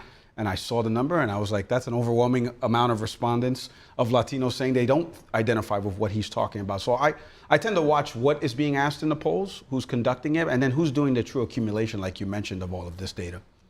And Christine, speaking of polls, one thing we are seeing this year is betting on the election, right? Whether that's Polling Market or other ones. That's kind of a different poll if you want to speak of polls in terms of numbers. Maybe the most accurate. Well, there's a lot of money on the line there. One yeah. student apparently, bet his entire next semester tuition on it. So if his candidate doesn't win, no school for him. What do you make of that? Is this a good addition? Is putting money on the line good for, we're talking about voter transparency, election integrity. How do you view this? I think they've always done that, but I think doing it legally is something that's newer. You know, it's interesting because you were talking about, Mike, you just mentioned polling in the colleges in Emerson. I think those are much more accurate. And I think that when you see the media, New York Times, I think they've got an agenda. They do, like any of them do. They have an agenda and they're trying to reach to their supporters and the folks that watch them to make sure that they think that they've got the edge on this. I think the universities do a great job, and we'll see. I mean, the question is who's going to be making that money? Is it the younger people, right? I think those are the ones that use most of these betting apps. So we'll see. Can I just piggyback on that, because I actually worked for a company that was doing this previously. So this is popular in the UK. You can actually gamble on the US election in the UK, and the markets are open. If you're here in New York City and you walk by any of the boards, you would see some of these boards from Kashi, the company that's doing it here in New York. I saw that today on the way here. So this is something that's slowly starting to come into New York legislation, potentially. We obviously know about gambling across sports. Now they're starting to introduce politics and prop betting around politics. But it is interesting because similar to Vegas, how Vegas puts out a betting line around the sports team, you're starting to get the same thing here in terms of politics, where the money is shifting, and a lot of it's shifting towards former President Trump from some of these voting averages. And back to where they're getting this data from, right? It's an accumulation set. It's the Emersons of the world. It's the media polls of the world. It's also independent stuff that they do. So it's a true set, but who's making the money? That guy's gonna be going to community college if his candidate doesn't win, that's for sure.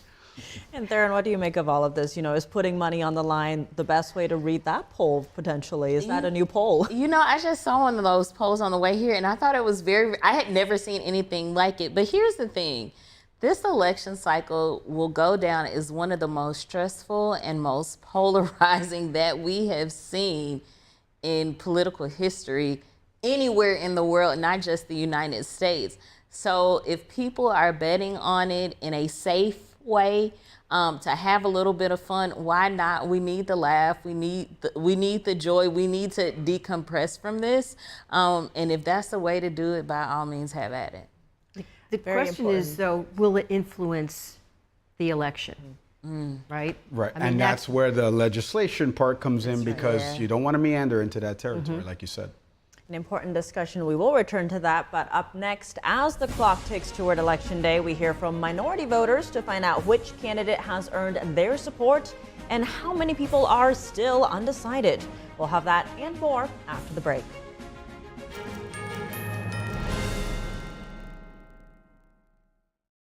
My name's Stacy, I'm 57, and I was adopted in 2020. We were adopted in 2019. And we were adopted in 2021. We had a house, and it sounds crazy, but it wasn't a home. The one thing that Jake and Emma brought is it became a home. When I met Dakota, he had just turned 14. You weren't there for the first this and the first that. I missed the first words, but we got a lot of other firsts. Watching her say, oh my God, I cannot believe I got my license. And she's like, I passed. And I'm like, girl. See them grow. It is. They chose to love us. They didn't have to. They chose us. Family. You and you. Kids in the middle. What I thought was a complete life was nowhere near complete, but it is now. Learn about adopting a teen from foster care. You can't imagine the reward. Visit adoptuskids.org. My name is Ken Mears. I'm the founder of Great HealthWorks, the makers of Omega XL. Those of you who are searching to address your aches and pains, Omega XL is for you. I'd wake up in the morning and my hands would be swollen. When I went out to feed the animals, I was in a lot of pain. And to not be able to do the things that you enjoy, it was depressing. Joint pain due to inflammation affects so many of us. Omega XL is natural, effective, and drug-free, and it has been shown in clinical research to help reduce pain due to inflammation. You don't need to live in pain. Inflammation is controllable, it can be managed, and it's fixable. I can work all day with my hands without being in a lot of pain. What a way to feel great with Omega XL. Call now or go to omegaxl.com/direct. Buy one bottle of Omega XL, get one free. That's 2 bottles for only $39.95. Order right now and we'll also include a bottle of Vitamin XL D3 absolutely free on your first order. Act now. A large retail store just canceled a huge order, leaving us with a ton of extra MyPillows. But you know what? That's their loss. I'm going to make it your gain. For the first time ever, you get standard classic MyPillows for wholesale prices, only $14.88. I can't believe I'm even saying that. Only $14.88. But it gets even better. For a limited time, I'm going to offer my entire classic collection at wholesale prices. Upgrade to a queen-size MyPillow for just $18.88. King size only $1 more. Get my body pillows for $29.88 and multi-use MyPillows for only $9.88. So go to mypillow.com or call the number on the screen. Use your promo code to take advantage of wholesale pricing for the first time ever on TV, including my standard size MyPillow, only $14.88. They've never been offered this low before. We have limited quantities at this price, so limit's going to be 10, and once they're gone, they're gone. Election day is right around the corner. Have you voted yet? This is your chance to speak to enact the change you would like to see. And that's why we're here, to keep you informed every step of the way. So stick with NTD for the most detailed analysis on all of the issues that matter most to you. And be sure to tune into our election night coverage, and don't forget to vote.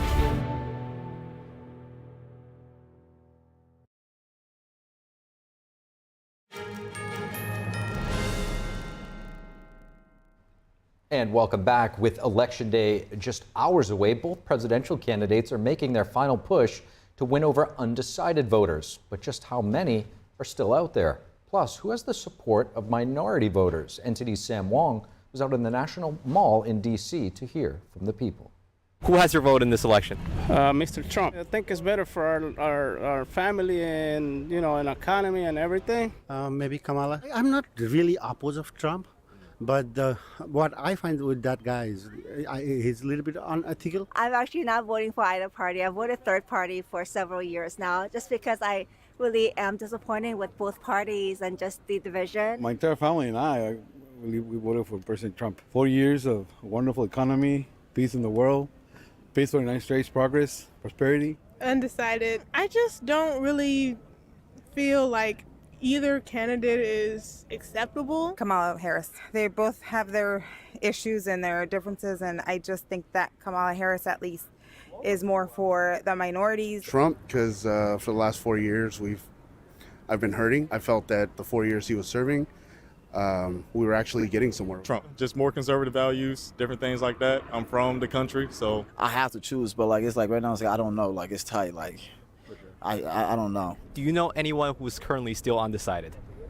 I really don't know. Not really. Most people that I know are either going right with Trump or they're going right with Kamala, and it's literally split right down the middle. No, not that I know of. My folks, my friends, everybody's is very aware of what they're going to vote for. At this point, I think it's just late in the game. It's either one way or the other. Definitely my wife is pro-Trump. There are some people that were conflicted, but at this point, I don't think, they've either been pulled to one way or the other. But I have two teenagers that are new to voting, so I think that they just don't know who to pick. They haven't done their research. Do you know which way they may be leaning? Probably the Democrat. I told them that they would have to start paying rent if they voted for Trump. If I talk to my family, they give out more conservative views, but for some reason they vote Democratic. Do you know which way you might be leaning? It's I don't know, I don't really mess with Trump. Some of his ideas, his views just be all over the place. I don't want her to be the first because she's the first female, you feel me? Whoever wins, and if they do good things for this country and the people in this country, then I'll be for them. And back to our in-studio panel, Mike Leon, Theron Bond, Christine Serrano-Glasner. Okay, guys, so let's talk about unicorns. It seems like that is what we can call the undecided voter. I don't know many. Christine, do you? And what do you think is making them ponder this so much? Well, I was mentioning before, I've spent quite a number of days taking groups of people into Pennsylvania, knocking on doors, and it has really surprised me that there's a number of people that are undecided in Pennsylvania, and they seem legitimately undecided. They haven't figured out who they want to vote for yet.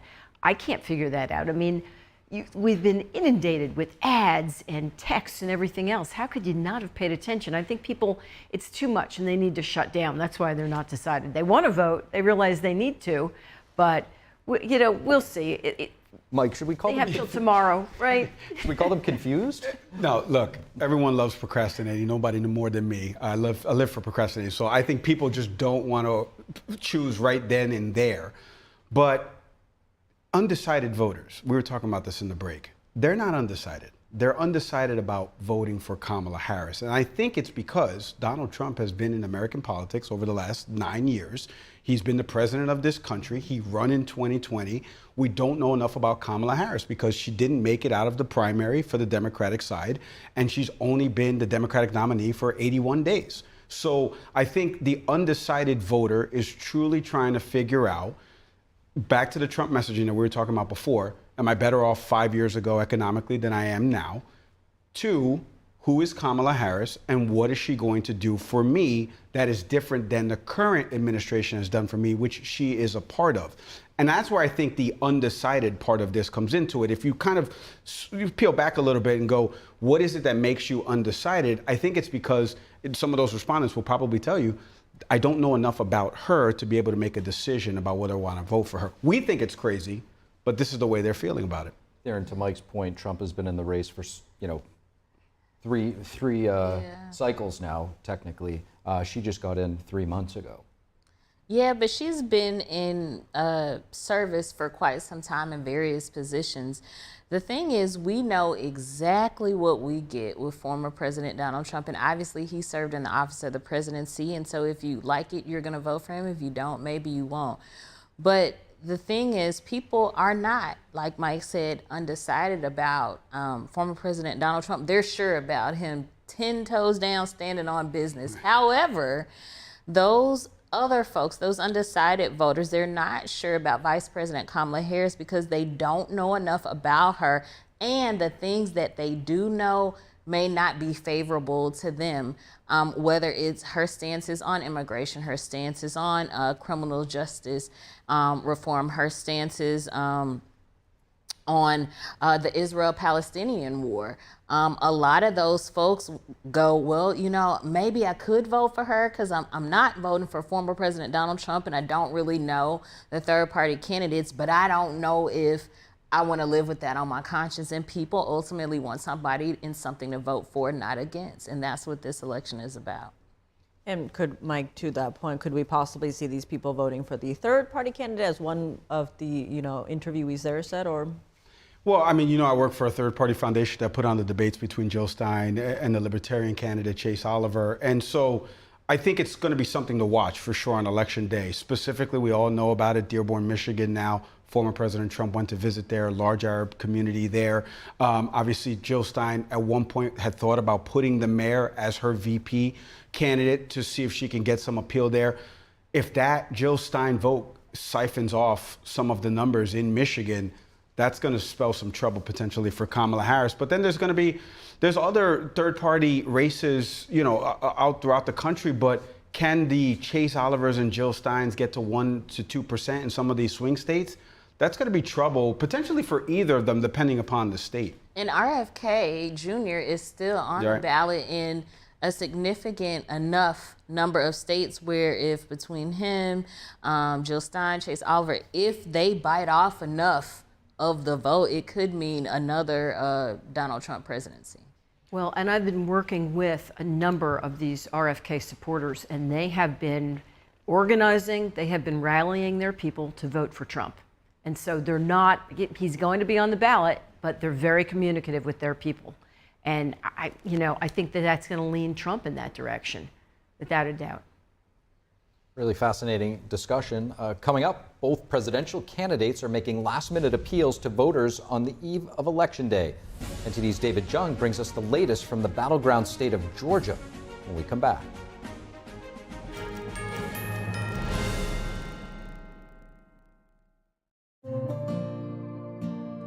Imagine a coffee that cares for your health.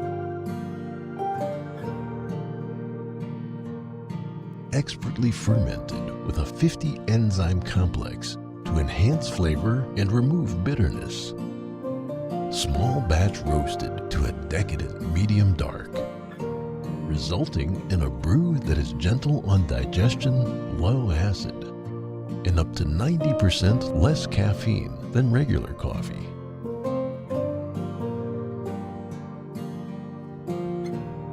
Try America's first enzyme fermented coffee today. Tangazo hili linahusu njaa. Tarajia kuona watoto wakiwa na njaa katika maeneo haya. Mambo yalikuwa bora kwa miaka mingi. Tuliweza kupigana na njaa na watoto wachache walikufa.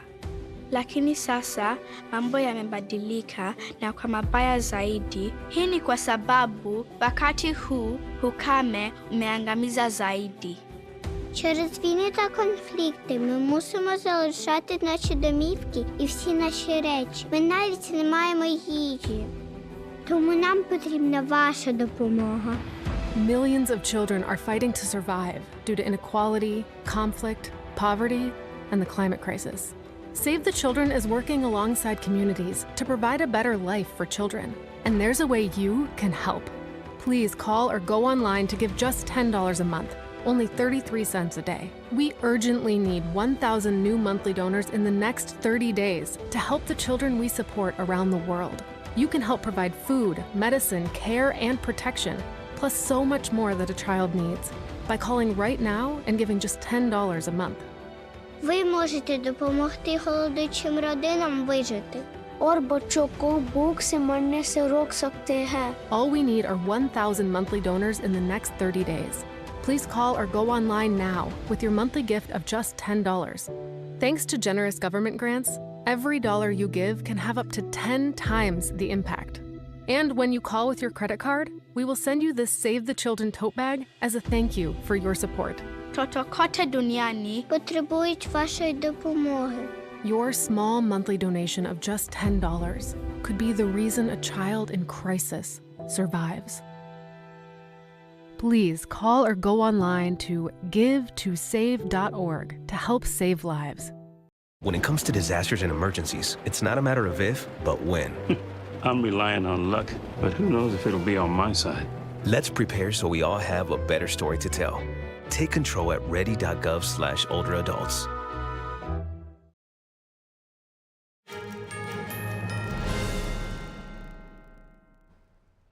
And welcome back to NTD's pre-election coverage with the race for the White House in its final days. Both Vice President Kamala Harris and former President Trump are making a final push in the state of Georgia. Each held a rally in the Peach State over the weekend. NTD's David Zhang brings us the highlights from both rallies. Well, both candidates and their allies had a busy weekend in the battleground states, including the state of Georgia, which has 16 electoral votes at stake. Vice President Kamala Harris held a rally in downtown Atlanta on Saturday. She pledged to her supporters that she would provide financial relief to those who struggled and that she has a plan to fix the economy. Here are what some of the attendees are saying about what's important to them in this election. The future of my children. I have two mixed race children, and I just want to make sure that they have a secure future, and I want to make sure that my daughter has choice in her life. Making history with the first African American woman in office as president, I think is really crucial as well. I'm a nurse and I work the pandemic, so I'm really interested to see what Kamala Harris does for reproductive health, but also the conditions of healthcare workers at the bedside and the healthcare systems in general. I felt like inflation was a bit of an issue, but overall it's going in the right direction. And Kamala Harris is just going to carry it even further in the right direction. Economy is trash right now, so one can be hopeful that with Harris being in office that she promises obviously that she would help, especially for working class. But we'll see, time will tell. Right, former President Donald Trump also made a rally stop in the city of Macon, also known as the heart of Georgia. With over 10,000 attending, some camped out and waited in line early in the morning.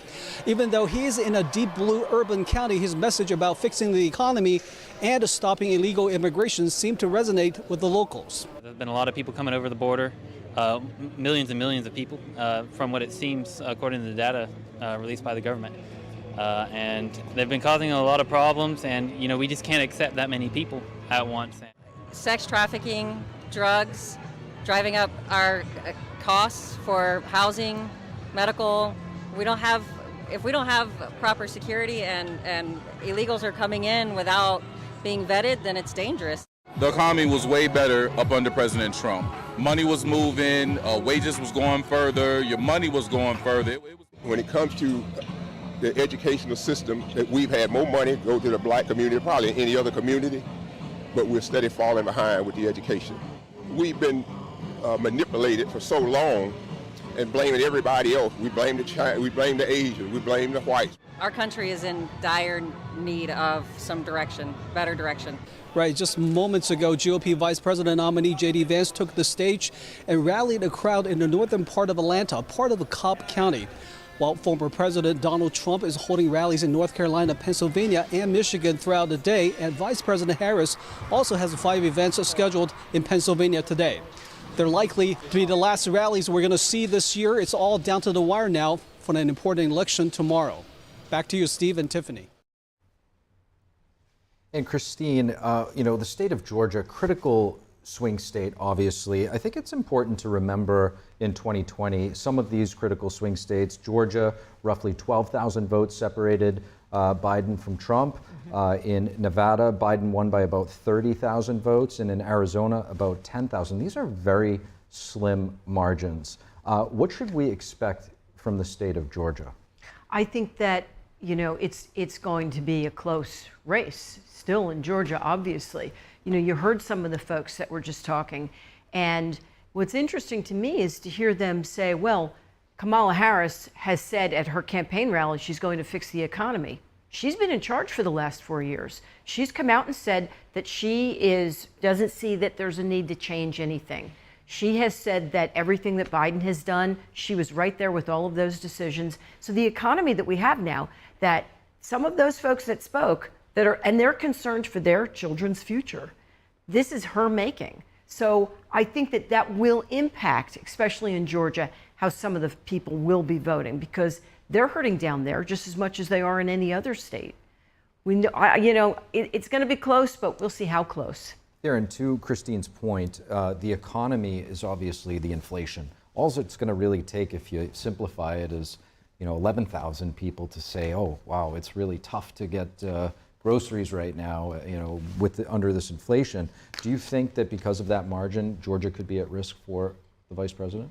So Georgia and Tennessee are similar in the way that they are actually made up of mostly rural areas. And so those are the amounts of people of some of those small rural towns. So we're talking about the size of a small town that can make up the difference in the election. And although there are millions of people casting ballots, that's a small margin. And with the race that's been run close so tightly, that's not a risk that I would be willing to take.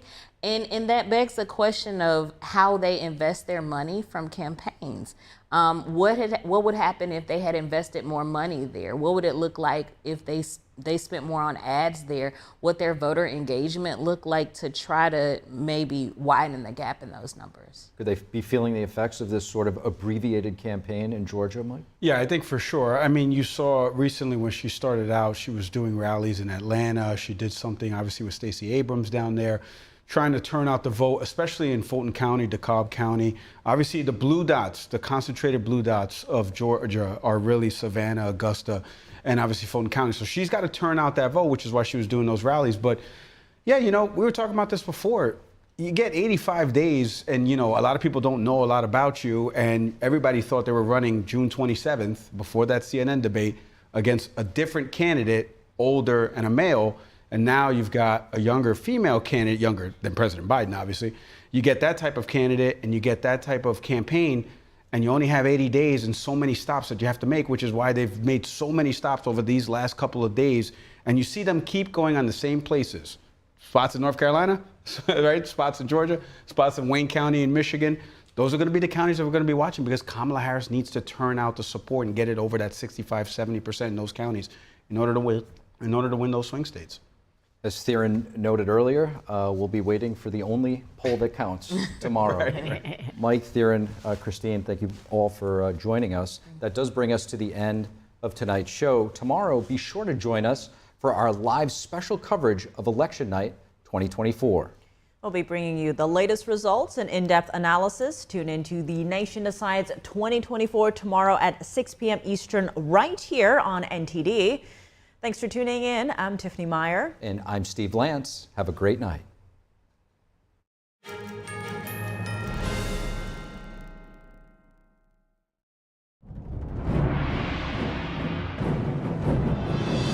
performance that truly matters for each and every one of us. This is what you've been waiting for. See it at least once in your lifetime. Shen Yun. Get tickets now at shenyun.com.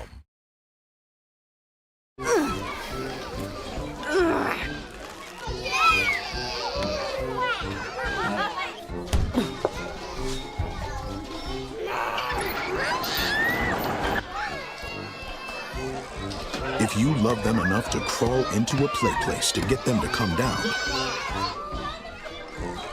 then surely you'll check nhtsa.gov/the right seat to make sure they're in the right car seat. As we naturally age, many people are getting zero amount of this incredible and unique substance. That's when we start seeing an impact in our joints, skin, nails, and even our digestion. People ask me, Dr. X, what is the #1 supplement I should be taking? My answer is multi-collagen protein. People's reactions to me, people were like, what are you doing?